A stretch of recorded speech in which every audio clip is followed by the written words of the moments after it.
ንጉስ ሳሕል Captain Ibrahim Traore. Ibrahim Traore. Ibrahim Traore. Ibrahim Traore. Ibrahim Traore. Clearly, this young man is doing the work, and he's not just about talking, but he's also walking. ሚዲያታት ዓለም ፈትወንን ከይፈተዋን መኽፈተ ኣፈን ዝገበሮ ካብቶም ብዕድመ ዝነኣሱ ፕሬዝደንታት ዓለም ንጉስ ሳሕል ካፒቴን ኢብራሂም ትራኦሬ ብሓደ ውሳነ ብዙሕ ይድነቕ እሞ ካሊእ ውሳነ ከዓ መሊሱ የድምቆ ሕዚ እውን ይቕፅል ኣሎ። ትራኦሬ ጥበብ መሪሕነቱ ካብ መዓልቲ ናብ መዓልቲ ዝያዳ እናወሰኸ ሕዚ እውን መመሊሱ ልቢ ብዙሓት ይማርኽ ኣሎ። እቲ ግርማ ሞገስ ምዕራብ ኣፍሪካ ፕሬዝደንት ቡርኪና ፋሶ ኢብራሂም ትራኦሬ ንጉስ ሳሕል ክብልዎ ጀሚሮም ኣለዉ። ብዝርዝር ክንሪኦ ኢና። ሼር ላይክ ሳብስክራይብ ምግባር ኣይትረስዑ። ቤተሰብ ንኹን። ዞባ ሳሕል ኣብ መንጎ ብደቡብ ዘሎ ሳዕሪ ሳቫናን ብሸነኽ ሰሜን ዘሎ ደረቕ ሰሃራን መሰጋገር ቦታ እዩ። ሳሕል ካብ ኣትላንቲክ ውቅያኖስ ክሳብ ገማግም ቀይሕ ባሕሪ ዝተዘርግሐ እዩ። እቲ ሰፍሐ ክፋሉ ግና ኣብ ምዕራብ ኣፍሪካ ዝርከብ በረኻ እዩ። ኣብዚ ዞባ ቦኮ ሓራም፣ አልቃዒዳ ካልኦት ኣኽረርቲ ጉጅለታት ግብረ ራዕድን ብስፍሓት ዝንቀሳቐሱሉ ዘለው እዩ። ብፍላይ ኣብ ትሕቲ ባዕዳዊ ምግዛእት ፈረንሳይ ዝነበረ ዓድታት ካብ በረኻ ሳሕል ብዝብገሱ ዕጡቓት ግዳይ ግብረ ሽበራዊ መጥቃዕቲ እናኾና ጸኒሐን እየን። ነዚ ድማ ፈረንሳይን ካልኦት ምዕራባውያንን ግብረ ራዕዲ ጉጅለታት ንምቅላስ ብዝብል أخبار سلام سراويتنا الأخا صنيحني. Jihadism in West Africa. It's an area where the Islamic State Organization and Al-Qaeda are competing to establish a vast caliphate across the Sahel.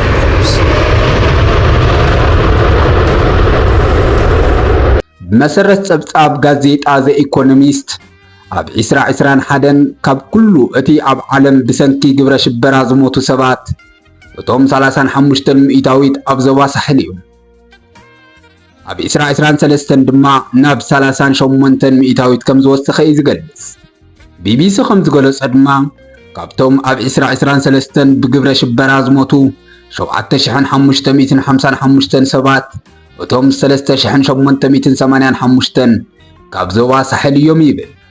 ብድሕረቲ ኣብ ማሊ፣ ቡርኪና ፋሶ፣ ጊኒ ከምኡውን ኒጀር ዝተገበረ ወታደራዊ ዕልዋ ምዕራባውያን ሽፋን ግብረ ራዕዲ ተጠቒሞም ዝገብርዎ ዝነበሩ ጩያ ወርቅን ክባራት ማዕድናትን ዘብቅዕ ይመስል። እተን ሃገራት ዓርሰን ክኢለን ፅረ ኣሸበርቲ ንምውጋዕ ምንቅስቓስ እናገበራ እየን። ኣብዚ ድማ ኢብራሂም ትራኦሬ ናይ ኣንበሳ ብፅሒት ኣለዎ። ካብዚ ዝነቐለ ይመስል ንጉስ ሳሕል ክብልዎ ጀሚሮም ኣለዉ። ኢብራሂም ትራኦሬ ፕሬዝደንት ቡርኪና ፋሶ ምስኮነ ካብ ዝገበሮም ማሕበራውን ቁጠባውን ለውጥታት ብተወሳኺ ሓይሊ ምክልኻልን ድሕንነት ሃገርን ንምሕላው ዘመናዊ ሰራዊት ኣብ ምህናፅ ተጸሚዱ ኣሎ። እዚ ገዛብ ፋብሪካታት መፍረዪ ጽዋር ምትካል ዝበፅሕ እዩ። ቡርኪና ፋሶ ናይ ቱርኪ ሰብ ኣልባ ነፈርቲ ዓዲጋ ንኣሸበርቲ ጉጅለታት ትቃለሰላ።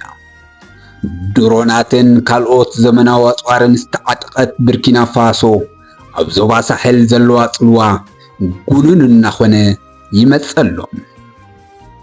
ምስ ቻይናን ሩስያን ኢራንን ድማ ጥቡቕ ምሕዝነት መስሪታ ኣላ።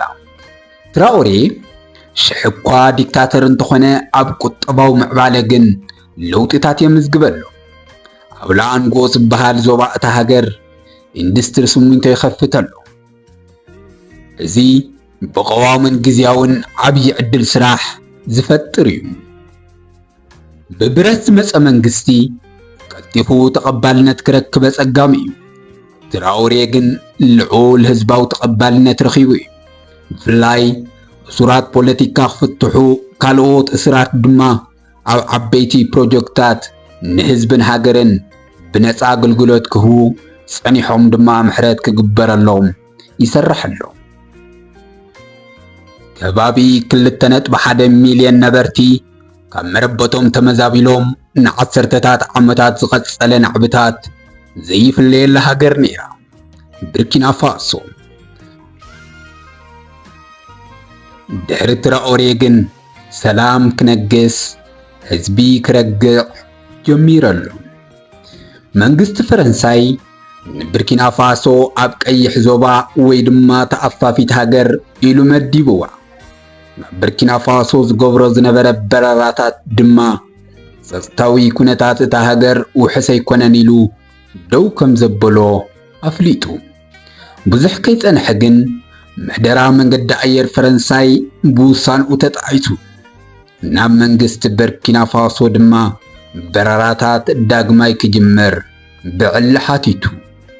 ፕሬዝደንት ሃገረ ቡርኪና ፋሶ ካፒቴን ኢብራሂም ትራኦሬ ብቕንዕና ፈረንሳይ ዳግማይ በረራ ክትጅምር እንተደልያ መጀመርያ ቡርኪና ፋሶ ውሕስ ናይ ጸጥታ ኩነታት ከም ዘለዋ ክትእውጀ ተሓሳሲቡ።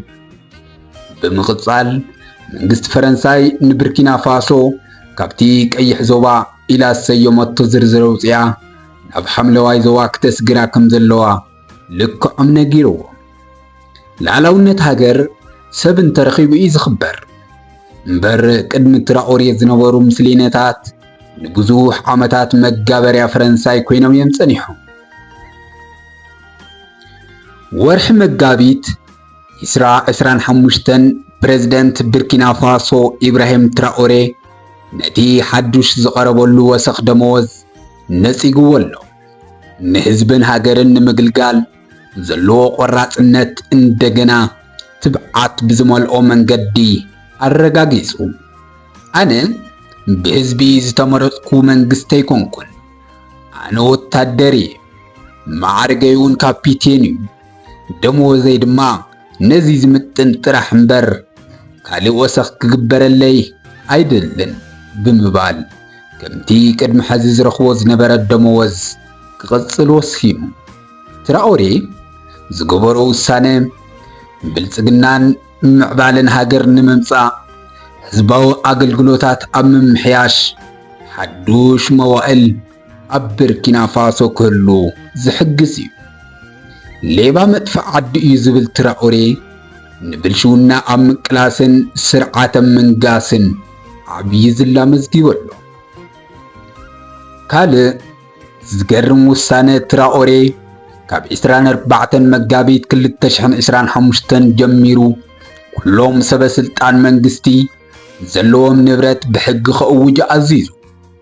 ነቶም ከምኡ ዘይገበሩ ከዓ ብቁልጡፍ ስጉምቲ ክውሰደሎም ምዃኑ ይገልጽ።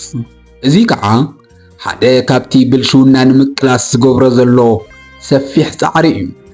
ኣብ ርእሲ እዚ ዝኾነ ይኹን ዜጋ ወይ መራሒ ንዝሕሸ ሕክምና ተባሂሉ ናብ ወፃኢ ሃገር ክኸይድ ከም ዘይብሉ ይገልጽ። እዚ ድማ ፖሊስታት ክንክን ጥዕና ከመሓይሽ ምዃኑ ይመጻባቕ።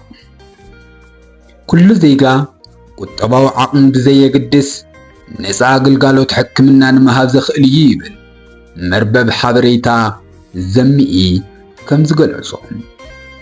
ምልኪ ይኹን ዝተመረጸ መራሒ ቀዳምነትን ድሕንነት ህዝብን ሃገርን እንተሰሪሑ ካልእ ምርጫ እዩ ዝብል ብዙሓት እናወደስዎ እዮም። ቀጻሊ ኸ እንታይ ምዕባለታት ክፍጠር ይኸውን ሓቢርና ክንሪኦ ኢና። እዚ መደብ ናብ ኩሉ ክባጻሕ ላይክ፣ ሼር፣ ሳብስክራይብ ምግባር ኣይትረስዑ። ነዚ ምድላው ዘቕረብኩልኩም ምሕረት ኣበረያ እዩ። ሰላም ንዓኹም።